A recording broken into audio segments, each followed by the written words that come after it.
في اقل من ربع ساعة 15 دقيقة هنخليكم تخلوا الكلب وحش. الخطوات الفنية الصحيحة ازاي تخش على الكلب الجديد لأول مرة، ازاي تخليه من خوف لشجاعة. الكلب ده برضو كان كويس معانا رغم انه كان خايف، بس اشتغل معانا طالما الطريقة صحيحة. وفرق السن طبعا، كل ما كان السن صغير بيبقى ممكن يكون في مشكلة، لان في ناس بتبتدي تخش على الكلاب الصغيرة وتبتدي تديلها ضغط عالي والكلاب بتبوظ.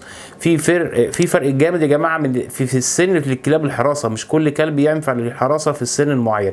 عشان كده بنقول حاول بقدر الامكان يكون السن المناسب لتدريب الكلب. ما يجيش 3 شهور ويهاجمه لي، ده لسه صغير. هتهاجم كلب صغير يبقى عندوش اي ثقه في نفسه، ممكن توقع الكلب ويبوظ. مفيش كده بيحصل في العالم، ولا اي وحده عسكريه، ولا اي ناس محترفه.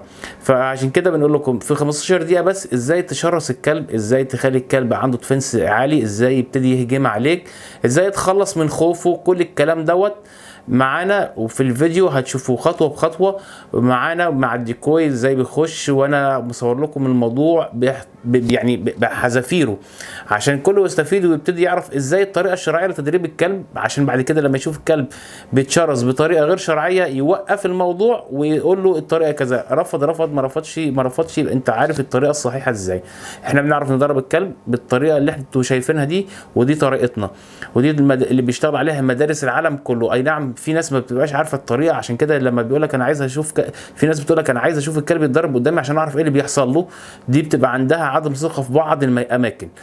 مش عايزين نطول عليكم كتير، هنتفرج على الفيديو وعايز رايكم ايه بصراحه في الشغل. احنا مدرسه يلا خش. النهارده هنوريكم ازاي الكلب بنخش عليه يشتغل حراسه بدون اي ضغط، وده داخل كالحرامي بالظبط. حاسه الحراسه، شايفين الكلب ناعم قايم داخل جوه اهوت. كلب تعبان. بصوا دخلة المدرب دي دخلة حرامي، دي بتولد احساس. بص الكلب مش فاهم اي حاجه خالص، فجأة هيقول له انا داخل. بصوا ده احنا ازاي بنشغل الحاسه.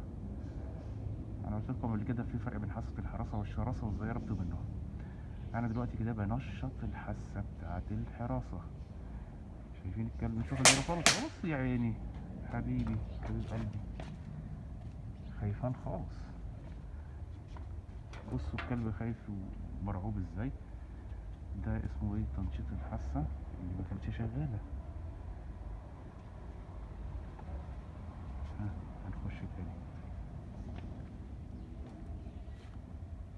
برضه الكلب هيحاول يهرب. على فكره ما بيتأذيش الكلب، بس لازم حس بيا يا اخي. انا داخل. ايوه يا حبيبي حبيبي. فين اهو. اشتغلت الحاسه. في حاجه غلط. بصوا الكلب بيبص شمال ويمين، هيبتدي بقى ايه يركز على البيت.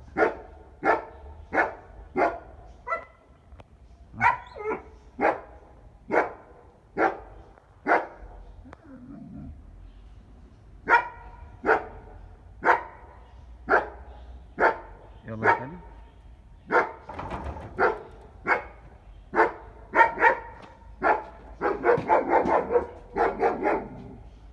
بصوا الحركة بقى الديكور.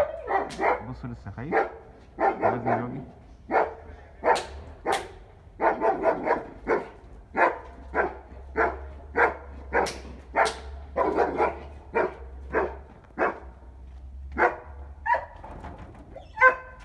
شايفين؟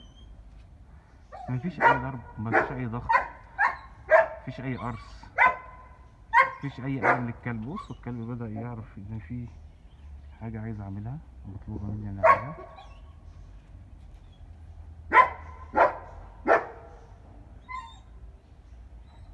بص شمال ويمين، عايز حد يجي يساعدني. لا ساعد نفسك انت. بيدور على حد، هو كده بينادي اصحابه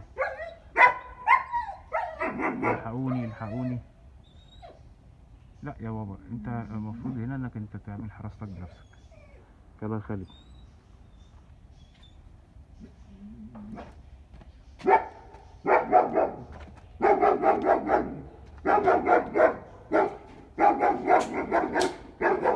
ايوه شجع شويه اهو.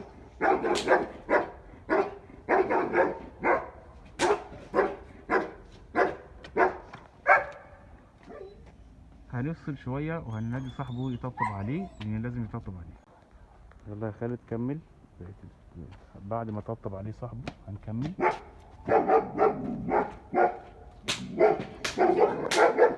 شوف بقى عامل ازاي.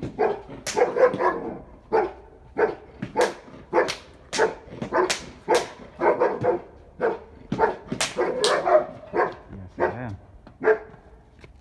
شوف كان ايه قبل العضة وبقى ايه، سوري، كان ايه قبل اول الحصة وبقى ايه بعد الحصة. ازاي كان خايف وازاي دلوقتي عايز يجيبه.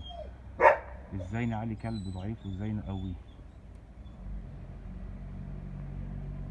يلا يا خالد.